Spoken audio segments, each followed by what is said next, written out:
Olá, gente. Meu nome é Demétrios Brandão. Sou doutor em saúde pública, mestre em saúde coletiva, especialista em base nutricional da atividade física, licenciado em educação física e técnico em desporto.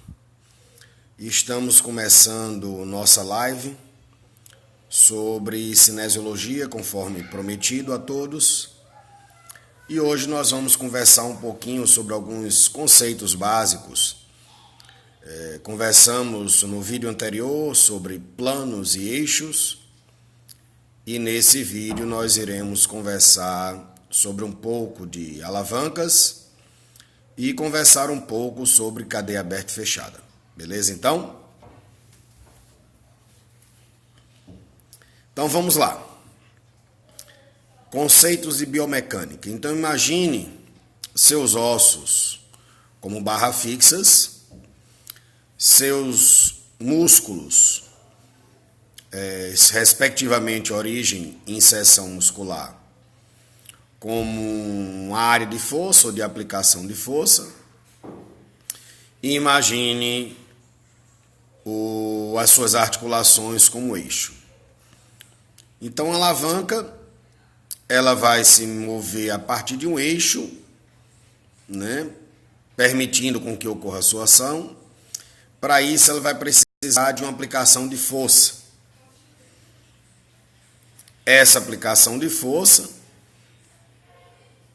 ela vai ter uma ação sobre uma determinada resistência.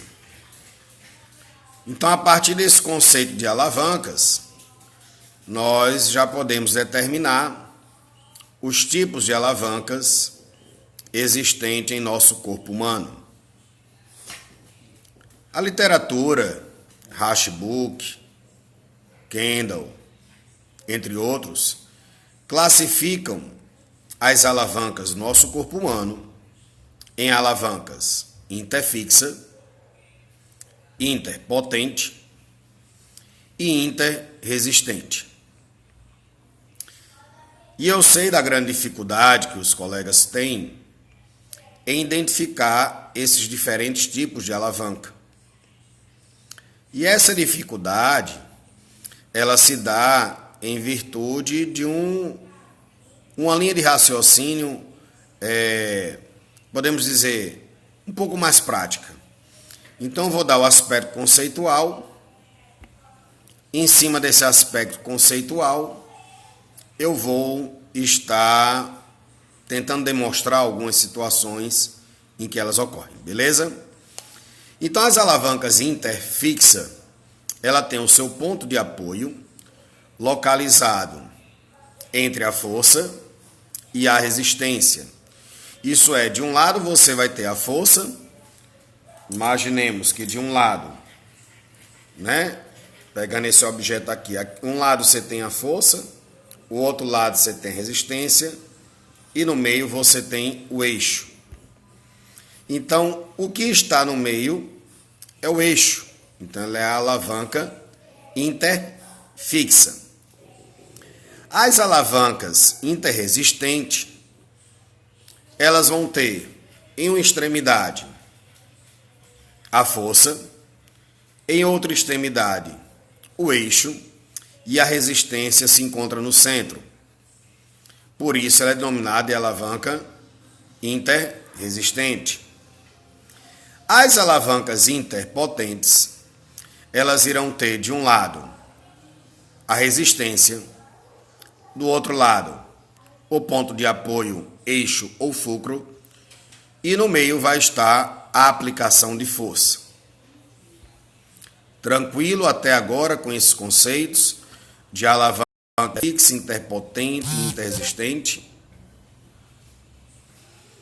Então, em cima desses conceitos de alavancas, eu vou tentar utilizar aqui alguns objetos que nós temos em nossa residência para estar ilustrando essa diferença desses pontos de apoio. Mas antes disso, eu gostaria de lembrar a vocês que nós temos a resistência, nós temos o ponto de apoio né? Ou eixo ou fulcro, e nós temos a aplicação de força. Então, toda vez que vocês pensarem em termos de alavancas ligada ao nosso corpo humano, você tem que lembrar que existe um eixo, existe um ponto de aplicação de força, existe uma resistência. E uma das maiores dificuldades que os colegas de profissão têm em relação a isso é por não saber a origem e inserção muscular. Então, vou dar exemplo, como eu disse, com materiais que nós temos em casa e depois a gente passa para compreender algumas articulações. Combinado assim? Então, vamos lá. Aqui eu tenho um pegador de macarrão, certo? Pegador de macarrão, eu vou estar pegando aqui o macarrão, tá aqui. Macarrão vai ser a minha resistência. Aqui está localizada a resistência. Eu estou aplicando força aqui no centro, ó. E aqui eu tenho eixo. Beleza? Se eu aplico a força aqui, aqui eu tenho uma resistência. E aqui eu tenho eixo. O que é que está no meio desta alavanca? Eixo, a aplicação de força ou a resistência? Quem poderia responder?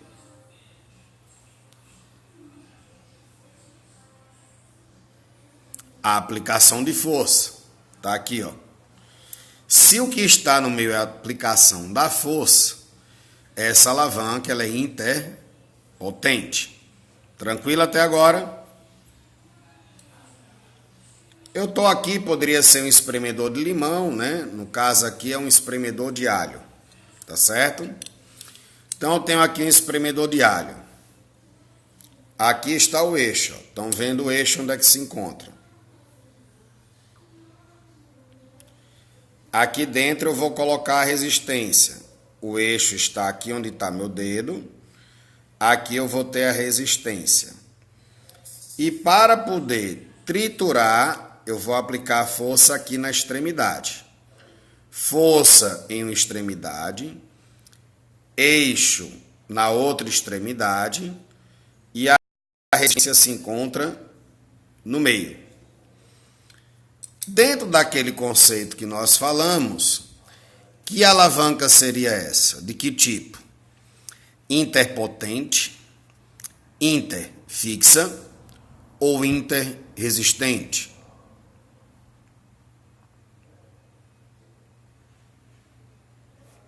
Interresistente, visto que a resistência está no meio. Tranquilo até agora? Então, com esse conceito, o que é que nós começamos a compreender? Que nós temos que identificar o que é que se encontra no meio. Se no meio for aplicação de força, a alavanca é interpotente. Se no meio estiver a resistência, a alavanca é interresistente. Se no meio estiver o eixo, a alavanca ela é interfixa. Beleza? Podemos agora começar a aplicar esses conceitos nas nossas articulações? Vamos fazer isso? Então vamos lá. Estou assistindo aula e bateu aquele sono.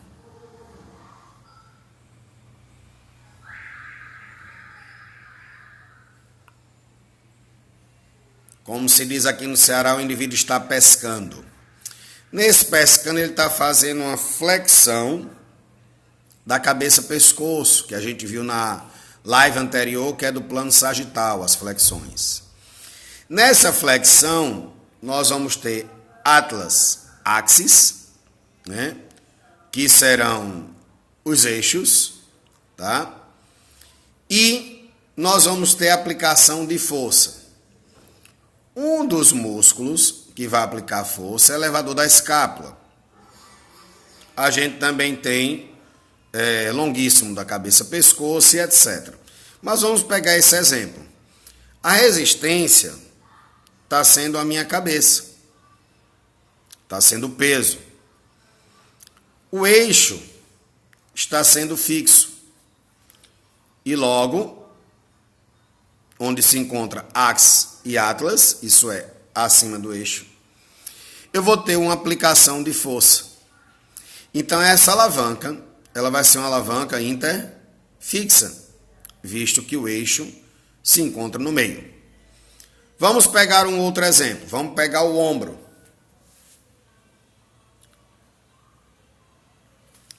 Abdução do ombro. Um dos músculos que realiza a abdução do ombro é o deltoide, principalmente deltoide medial. A gente tem anterior, posterior, né? O medial ou lateral.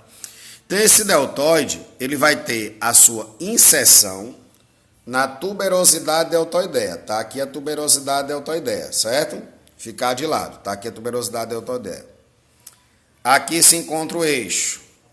E a resistência, o peso do braço, ou supondo que eu segure um halteres na minha mão. O que é que eu vou ter no meio? A aplicação de força. Se no meio se encontra a aplicação de força, essa alavanca ela é do tipo interpotente. Grande parte das articulações do nosso corpo humano, elas serão interpotentes. Uma menor parte interfixa e pouquíssimas serão interresistentes. Vamos pegar um outro exemplo. Flexão do cotovelo. Quem realiza a flexão do cotovelo é o bíceps braquial. Bíceps braquial tem a sua inserção na tuberosidade radial, a inserção do bíceps. Aqui no cotovelo, a articulação húmero-ulnar, tem um eixo. Então, eu tenho eixo e eu tenho aplicação de força. Ó. Eixo, aplicação de força. Na minha mão, eu estou segurando um halteres. Esse halteres vai ser a resistência. O que é que eu tenho no meio? Eu tenho no meio a aplicação de força. Então, essa alavanca ela vai ser uma alavanca interpotente. Tranquilo até agora? Então, vamos lá para o exercício que a mulherada adora. Vamos para o glúteo em 4 apoio com a perna estendida. No glúteo em 4 apoio, ela vai ter a caneleira lá no tornozelo, que vai ser a resistência. Ela vai ter a ação de extensão e hiperextensão de quadril. O eixo vai ser o fêmur no acetábulo. E ela vai ter o glúteo máximo realizando a ação de extensão e hiperextensão.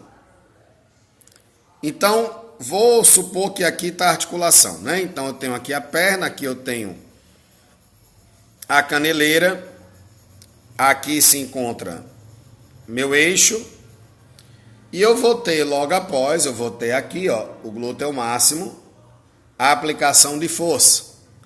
Então, quem é que se encontra no meio? Quem se encontra no meio é o eixo. Então, esse é um exemplo de uma articulação dentro do corpo humano, de uma articulação interfixa. Vamos pegar agora o exercício de panturrilha em pé. Tá bom? Flexão plantar do tornozelo.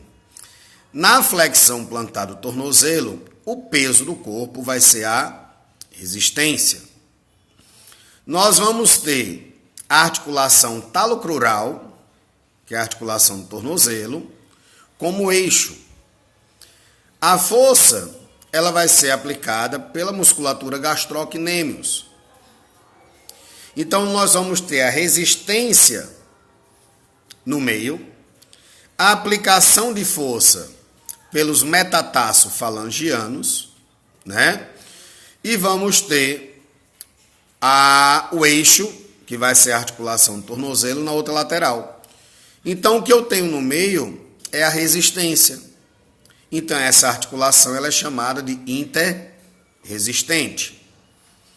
Então, o que é que eu preciso, professor, para começar a entender, ou melhor, começar a colocar em prática esses conceitos. Saber a origem e a inserção muscular.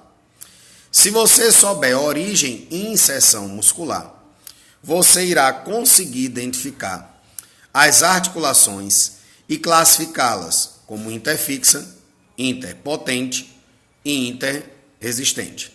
Beleza até agora? Posso seguir em frente com mais outro conceito?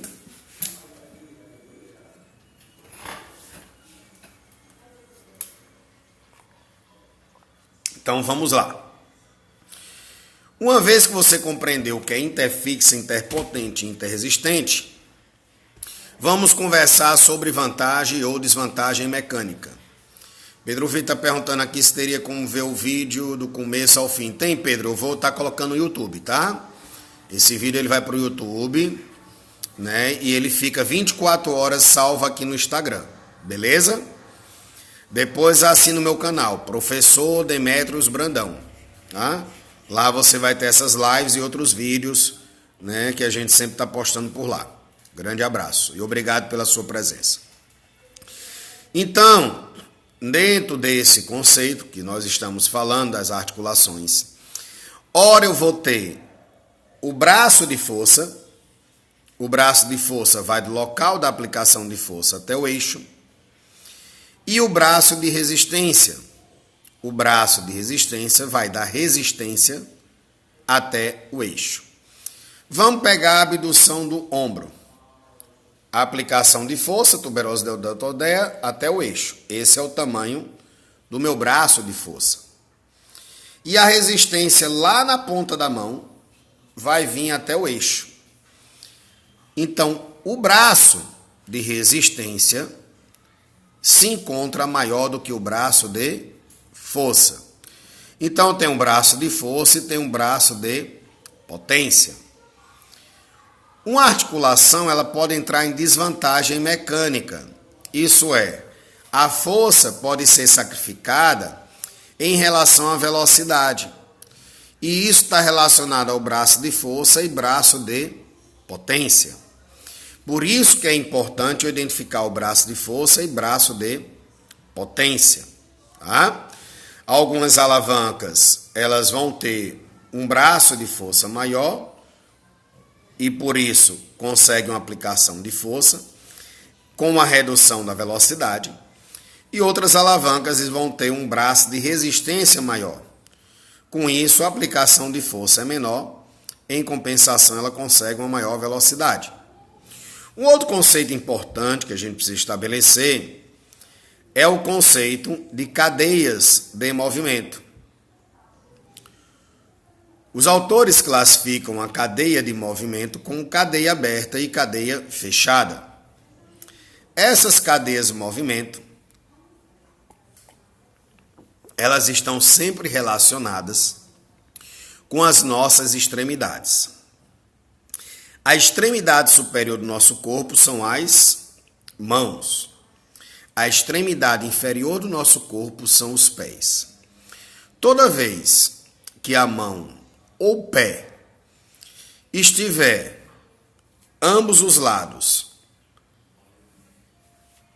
em uma plataforma ou no solo ou em uma barra, e isso impeça com que o movimento seja livre, nós denominamos de cadeia fechada.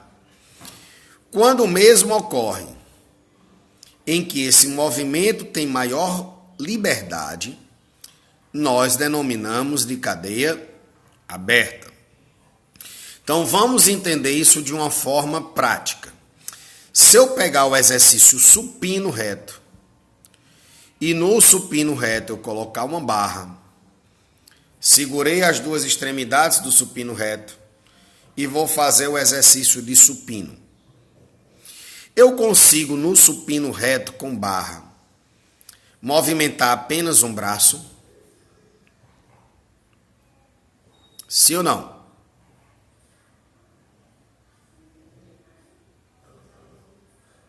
Não consigo, não é isso? Se eu não consigo movimentar apenas um braço, significa que nós estamos em uma cadeia fechada de movimento. Vou pegar Bem-vindo, Tiago. Valeu. Vou pegar o exercício de supino. Perfeito, Pedro. Perfeito, Gustavo. Não, né? Vou pegar o mesmo exercício supino e vou agora colocar um halteres. Um halteres de cada lado da mão. Eu consigo levantar um halteres ou mexer um braço de cada vez? Sim ou não?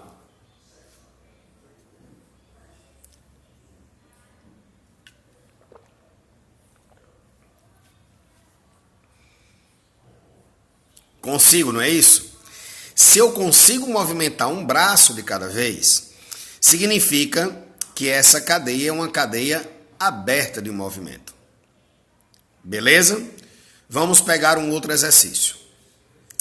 Extensão do joelho. Mesa extensora. Flexo extensora, como queiram chamar. Tá? Pedro, eu vou usar esse outro exemplo. Se você não entender, a gente retorna, tá bom? Na mesa extensora, o apoio ele vai se localizar aonde? O rolinho se localiza no tornozelo, não é isso? O tornozelo é a extremidade inferior ou é o pé que é a extremidade inferior? É o pé. Se o pé é a extremidade inferior e o pé está livre, então a extensão de joelho é um exercício de cadeia aberta. Gustavo está perguntando aqui se o leg press no lateral seria cadeia aberta. Vamos lá, Gustavo. Para fazer o leg press, onde é que se localiza o meu pé? Numa plataforma. Estou em cadeia fechada. Se o pé de apoio estiver localizado no chão, eu tenho uma cadeia fechada de movimento. Se eu colocar os dois pés na plataforma, eu tenho uma cadeia fechada, porque a minha extremidade ela não permite liberdade de movimento. Agora, se um desses pés estiver livre, eu tenho uma cadeia mista. Eu nem queria entrar na cadeia mista agora, tá? Mas aí eu vou falar dela. Então, eu teria uma cadeia mista, tá? Mas vamos voltar para o que a gente estava do rolinho, que é a extensão. Então, a extensão de joelho eu vou ter uma cadeia aberta. Quando eu passo para o leg press, minha extremidade é o pé. O pé está na plataforma. Então, eu tenho uma cadeia fechada de movimento. Se eu pego um crucifixo com halteres, esse crucifixo com halteres, ele vai ter maior grau de liberdade, eu consigo movimentar os braços livremente? Sim ou não?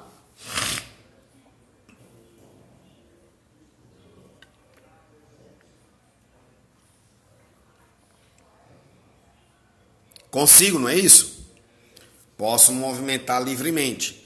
Então eu tenho uma cadeia aberta de movimento. Tá? Quando eu comparo, e aí vem agora, Pedro, para talvez tirar a sua dúvida, quando eu comparo isso com supino reto com barra, no supino reto com barra eu não tenho essa liberdade. Então ela é uma cadeia fechada de movimento. Vou pegar, por exemplo, o apoio de frente, marinheiro, flexão de braço. Minhas mãos estão apoiadas no solo. Minha mão é a extremidade superior? Extremidade superior, não é isso?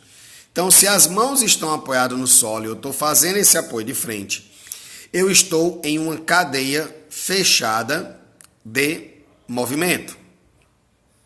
Tranquilo agora esse conceito, cadeia aberta e fechada? Então, vamos lá. Vou pegar alguns exercícios e nós vamos fazer análise diferenciando uma cadeia aberta de uma cadeia fechada. Desenvolvimento com barra. Cadeia fechada de movimento. Desenvolvimento com halteres. Cadeia aberta de movimento. Professor, e a fase concêntrica e excêntrica? Gente, não confundam. A cadeia aberta não está relacionada à fase concêntrica e excêntrica do movimento. Ela está relacionada à extremidade. Como é que se encontra essa extremidade? Eu já ouvi colegas dizerem que na fase concêntrica é cadeia aberta e na fase excêntrica é cadeia fechada. Não faz essa loucura não, gente. Não faz. Jamais isso pode acontecer. Isso é um erro grotesco, uma falta de conhecimento desse conceito biomecânico de cadeia aberta e fechada, tá? Então, se eu pegar, por exemplo, uma rosca direta com barra, flexão de cotovelo com barra, eu consigo movimentar um braço de cada vez? A barra não permite. Então, a barra, ela fecha a estrutura anatômica do extremidade superior, que são as mãos, e impede com que o movimento tenha liberdade. Ela é uma cadeia fechada. Quando eu coloco um halteres, né, e eu faço a flexão de cotovelo com halteres, aí eu tenho uma cadeia aberta. E eu posso usar só a direita, só a esquerda, direita, esquerda, a rosca alternada, né? Então eu tenho uma cadeia aberta de movimento. Estão conseguindo acompanhar a linha de raciocínio? Então eu vou para outro. Adução de quadril na máquina. Ao fazer uma adução de quadril máquina, onde é que se localiza o apoio?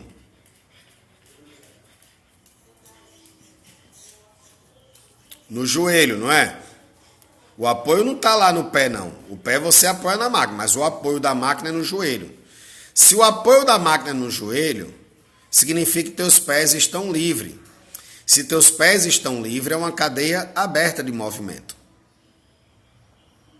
Se eu faço um agachamento sumô, esse agachamento sumô é uma cadeia fechada de movimento. Se eu vou lá para a máquina flexora, deitado, e eu faço um movimento, o apoio vai se localizar onde? No tornozelo, entre o tendão de Aquiles e os gastrocnêmios. Os pés estão livres. Então eu tenho uma cadeia aberta de movimento.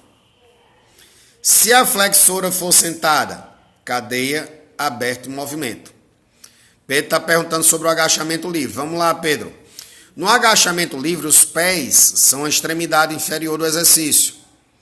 Os pés estão localizados no solo. Então eu tenho uma cadeia fechada de movimento. Tá? Pegando um outro exemplo. Vou pegar um tríceps na testa. Estou lá com a barra fazendo tríceps na testa. O tríceps na testa com a barra, ele é um exercício de cadeia fechada de movimento. E aí eu fui e peguei 2 halteres. Tá aqui, o mesmo tríceps testa. Mas por algum motivo um desceu, o outro ficou. Então eu tenho uma cadeia aberta de movimento. Conseguiram compreender a diferença entre cadeia aberta e cadeia fechada de movimento? Elas estão relacionadas à extremidade. Mão, extremidade superior, e os pés, que é a extremidade inferior. Então, toda análise sobre cadeia aberta e fechada, ela vai estar relacionada a essas duas extremidades. O Gustavo está falando, estive com barra fechada, estive com halteres unilateral aberto. Gustavo, a gente tem que analisar no stiff os pés, tá? Não é o membro superior. Porque o exercício ele é de membro inferior e eu estou analisando o membro inferior. Então, se os pés estão em contato com o solo, ele vai ser um exercício de cadeia fechada. Agora, se eu tiro um dos pés do chão e o outro fica, eu vou ter uma cadeia mista. Uma extremidade está em cadeia aberta, a outra extremidade em cadeia fechada. Então, alguns exercícios, eles podem ter sua demanda de cadeia mista, outros em cadeia aberta e outros em cadeia fechada. Um exercício para um grupo muscular, se ele é feito com barra, ele vai ser uma cadeia fechada. Se ele é feito com halteres, ele vai ser uma cadeia aberta. Então, isso já facilita a vida de vocês, quando for analisar a cadeia aberta e fechada. Membros inferiores, os leg presses, os agachamentos, né, que tem apoio com solo, apoio numa plataforma, eles são os exercícios de cadeia fechada. Adutora, abdutora, flexora, extensora, são os exercícios de cadeia aberta. Então, quando vier aquela solicitação do trauma ortopedista, pedindo que você prescreva o exercício em cadeia aberta ou em cadeia fechada por causa da lesão X ou Y, agora você não vai mais ficar perdido. Você agora vai conseguir realizar essa prescrição de treinamento baseado nesses conceitos cinesiológicos que nós discutimos aqui hoje. Beleza, então? Alguma dúvida? Porque se não tiver alguma dúvida, nós vamos finalizar a nossa livezinha, beleza? Tiago está falando aqui, mas sempre é importante analisar a extremidade e a articulação. Exatamente, Tiago. É exatamente isso aí. Tá? Então, turma, a gente vai fazer uma livezinha toda semana, né? A gente está com essa série chamada Série Cinesiologia, tá? Eu vou deixar ela disponível no meu canal do YouTube, Professor Demetrios Brandão. Vai lá, assina o canal para receber novidades, tá? Vai lá, dá um like se você tiver gostado dessa live, né? Lá tem outros vídeos que você pode estar assistindo. Como o Instagram ele só deixa salvo 24 horas, vou estar sempre salvando e colocando essas lives lá disponível, tá?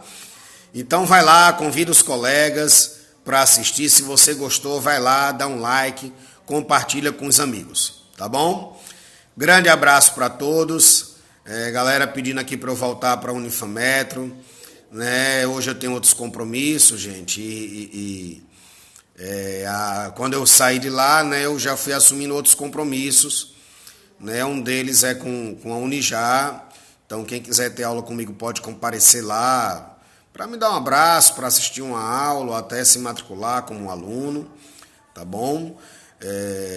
A gente tá aí com outras possibilidades e eu vou estar novamente com essas lives com vocês, tá legal? Sempre auxiliando, sempre ajudando em prol da nossa educação física. Agradeço a participação de todos vocês, um grande abraço e fiquem com Deus.